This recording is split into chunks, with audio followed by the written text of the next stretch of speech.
Welcome to my channel. We're going to go traveling now and see different roads, different places, and all kinds of things that I hope you will find interesting. So subscribe to my channel and give me a thumbs up. Leave a comment.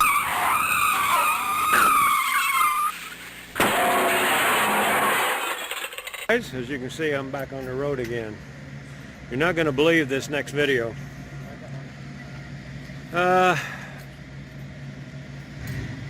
More bad news. On top of bad news, on top of bad news. Anyway, I'm a Harley Davidson dealer here. I'm going to get a estimate on damage on my bike. So check out this next video. You won't believe it.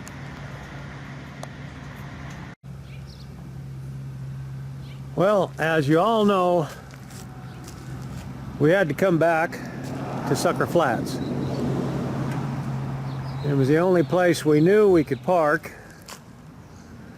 and stay a while, and it has been a long while. We're still waiting on the truck to get repaired.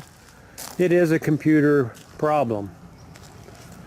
As of today, they say it will be another 4 days. But these trailers here have all of our stuff, our world, everything we own is in these trailers. Well, this one right here that I overpaid for to begin with holds the motorcycle. Well, I got it licensed and insured a couple weeks ago, but I didn't pull it out because it's been raining. So I decided to hook up a trickle charger, hook the battery back up into the bike, and then put this trickle charger back on it, which I did. But it was covered up with a Harley Davidson motorcycle cover, and then blankets on top of that, trying to keep everything nice. But when I got in here, started moving things around, this little container here, you've seen these. Well, that's got all my electrical stuff in it. Cables, stuff from the house, stuff for stereos. Well, when I got in here, these two were completely full of water. Because, as you can see by the floor there, the roof leaks. And we can't figure out why. But it's coming in, let's see, right there somewhere. This little lip right there, you can see it right up there. I can't point at it because I'm bracing myself to lean in here. For some reason, it's leaking water. And it's coming right down off of that, and this was sitting up against the door, so it was hitting this and then splattering all over, plus filling these up. Splattering all over. There's the problem. It was splattering all over my motorcycle. This has all kinds of little surface rust on it now. The fins are covered in a white mold. I have white mold or something right on that. Even got mold or something right there. The whole bike is covered in it. This was clean when I put it in. I guess I should count my blessings that nothing else back in here. This trailer is full of motorcycle stuff. My leathers, camping gear, all that stuff is in here. Oh, and also, that's my computer for tuning the bike. It was wet. I discovered all this yesterday, so I've been working on it since. Took the computer out. Luckily, the inside of the computer did not get wet. Everything else was able to dry off. That was covered in white mold. Had to clean it off. So, I don't have a pickup. You can see the front forks covered in something. Called my insurance. They said I could turn it in, but I won't know if it's worth turning it in until I pull it all the way out of here. And I can't pull it out because I don't have a truck. Well, Terry got home, and as soon as he got his trailer unloaded, he hooked onto this and we pulled it into here. Now I've taken everything out of there. There's the bike. It's just, you know, you got your Harley, you like your Harley, you wrap it up and you just don't want, you don't want nothing to happen to it. You know, they cost a lot of money. You all know that. But anyway, we're in here in the trailer. She's empty now, as you can see. Yeah, mostly. It looks like that's the only place it leaked. We got lucky on that. It leaked right up in here, in this corner. And Terry, with his ultimate wisdom, he thinks, and I agree, I thought this was level. When it was sitting by the other trailer, it looked level from the outside, but it was not, was it? It was not. It was not level. I mean, the front end wasn't even up. And I thought it was up a little, but it was down about 1/8 of a bubble. And that's just enough. And we think the water came in back here, because looks like there's a split up there. I'll show you in a minute. Came down and it didn't have enough water in it to overflow there. So it trickled down through this whole thing, kept trickling. Jackets, luckily, didn't get wet. Trickle, trickle, trickle, all the way down, and then just poured in here. It was pouring off this rubber. This was filling up. So what we're going to do, there's the sign that fell off I was telling you about. What we're going to do is we're going to get the Flex Seal. We had good luck with that, didn't we? Or I did. You did. I even filled a crack in a bucket just to see if it would do it. Now I've stuck some foam rubber in here. That'll keep the bow out of this from whoever was walking on it. Let me give everybody a hint. When you buy one of these, always look at the roof. Now it looked pretty good for me from down there, but I hadn't noticed people were walking on it. So anyway, we're going to put Flex Seal. I'll show you where we're going to put that. It'll take, what's it take? 24 hours per coat, wasn't it? Something like that? That water dripping right there? Right on the corner. Right here? Yeah. Yeah. See, that's coming down here. Yeah. It's following that line all the way down from that crack up above. Well, now it's definitely up in the front, isn't it? Yeah, but it was down the whole time we moved it. Yeah. Oh, yeah, it was way down. Because we used my hitch, and my truck is about 1 inch taller, so it was lower in the front. But we'll let this dry, and I'll go out here and I'll show you where we're going to squirt the stuff on. It's on the outside and it's right here. We're going to squirt all along there on both sides. I'm going to use a can full. On top. On top. I don't want it in here, but let me show you where this is going to be. I got a ladder here and everything. So here it is, guys. Haven't even fired it up yet. You guys want to hear it run? Let's see if we can make it run. We're in neutral. All right, I forgot where the start button is. There it is. Let's see if she'll run.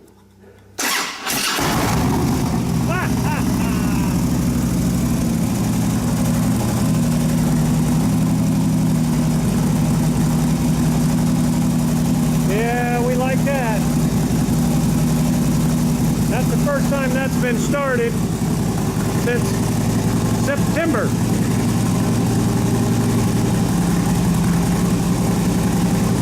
My luck, it'll tip over now. Anyway, we'll put some more on here as we work on this thing. I'm going to go for a ride real soon. You see that weather out there. Happy. Well, sprayed it on here. Sprayed a couple coats on here. This is what she looks like. I've got 2 coats on here. And we went all the way up to here on the edges. And we went down each one of those seams, as you can see. But it was full of these little holes. And I tried to mash them shut like so, because the stuff, we just put the last coating on there, so it's still a little pliable. Then we're going to go over it again. Had a big crack right here, so we're going to put a bunch of that in there tomorrow. Let this dry for 24 hours. And I'll put it over both ends and on both sides. And you can see it here. It works. If I got enough, man, it didn't. You can hear that can. Ain't much left in that can. Might have enough to do. I'm going to do all the definite leaking spots. And I can't have this thing leaking. I still haven't looked in there yet. But as you've seen at the beginning of the video, I went to Harley Davidson with this bike. And insurance is going to pay to get it fixed. I'm just hoping they don't have to tear into the motor or something just because of the fins. I guess I can tell them no, because it runs good. I don't want it messed with. But these legs are terrible. Tried to clean them up, and they're just pitted. The plastic coating, you all know what that is pitted. Lots of other places. You can see that stuff right here. That's all mold on that thing. It's up in there, on there. Let's see if you can see that, if I can get it close enough. You can see where it's molded all along there. I don't know if there's a cleaner or not. I'm going to leave it to the professionals. That's why I pay big bucks for insurance. But I don't see any back here. And thank God that I had the wheels chromed, because them aluminum wheels, you can imagine what they would look like. Because you can't see it, but this is all oxidized and pitted. See if we can get it down in here. That's all pitted. That means anything aluminum is going to be messed up. So, taking it back to Harley on Friday, they're going to examine it closely and see what it's going to cost to fix it up.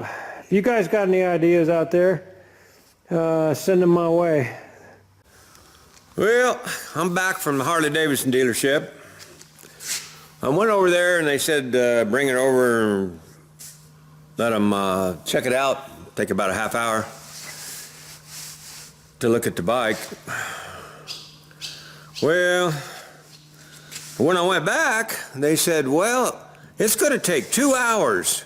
And I said, well, that's a long time.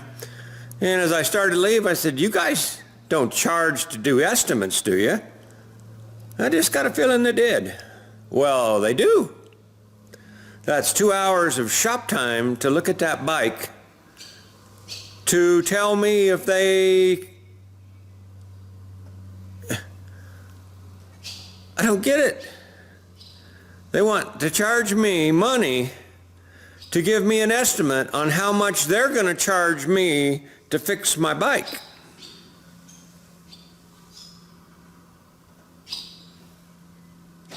I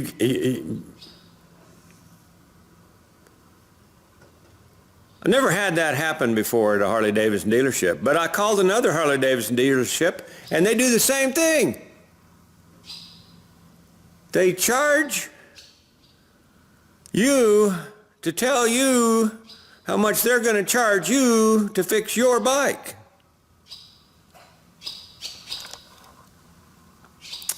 Well, they didn't charge me 2 hours. The owner of the company, owner of the shop, which I've known forever, they got a hold of him and they said, well, just charge him an hour. Well, I don't know if I'm going to get the bike fixed, because I said, hey, here's how we're going to do this. I'm not paying you anything for you to tell me how much you're going to charge me to fix my bike.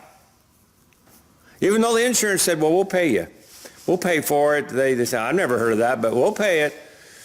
And I said, I am tired of companies like that. Everybody's got their hand out. Now, if you want to work on a guy's vehicle, say, hey, it's going to cost this much. Then you get the job. That's how it works. This kind of upset me a bit. Well, anyway, I pulled the bike off and I said, this is how it's going to work. Get your damn paper out here and your pencil, and I'm going to write down what I want fixed. So we wrote down everything that was oxidized and And like the front forks, they're terrible. They gotta, I mean, if I want it to look pretty, that's gotta be fixed. Yeah, you've seen it. I got a picture I'll throw on here. I don't wanna, it's too dark in the shop. So we wrote down all the parts. I took them into the parts place and they gave me all the parts numbers. Then I went back out and I said, now then you guys tell me what it costs to put each part on. And then they're supposed to get back with me when they get that figured out. Now I'm going to hand that to the insurance. The insurance adjuster already came over and looked at it there. And so if they fix it, they fix it. If they don't, screw you, Harley Davidson. I can fix anything on that bike that's broke. Yeah, I pay insurance for them to fix it. But sometimes principle is worth more to me than money. As y'all know, lately my luck has been shit. According to even this trailer leaking like that, that shouldn't have leaked like that. I was expecting to come home to have this bike all nice and shiny and ready to go. Truck still broke down too. Still waiting on parts, 3 weeks. Not having a good time. Not happy with Harley Davidson's new procedure in doing this estimate. I mean, that's just stupid. You want business? Getting too big for your damn britches. Well, that's all I got to say about that. I'm going to put a little bit on here if I ever get the quote. If I get the quote and the insurance approves it, that's great. I'll probably pay them guys to fix part of the parts. A lot of the parts I'm just going to put on myself. I mean, how hard is it to put anyway, I'll fix a lot of it myself. And I don't mind doing it at all. I like working on bikes. So I'll let you know what happens on there. I don't know if it'll be on this video or not. One of the other reasons I didn't leave the bike there is I want to go riding. I don't want to leave that sitting there in their shop for who knows how long while they order parts that are probably back ordered. So I'll ride it like it is. I don't care if it's ugly. I'm still in the wind. Hell, I'm so pretty they won't look at the bike. Hey, that's what I'm going to do. Talk to y'all later. Bye. Subscribe.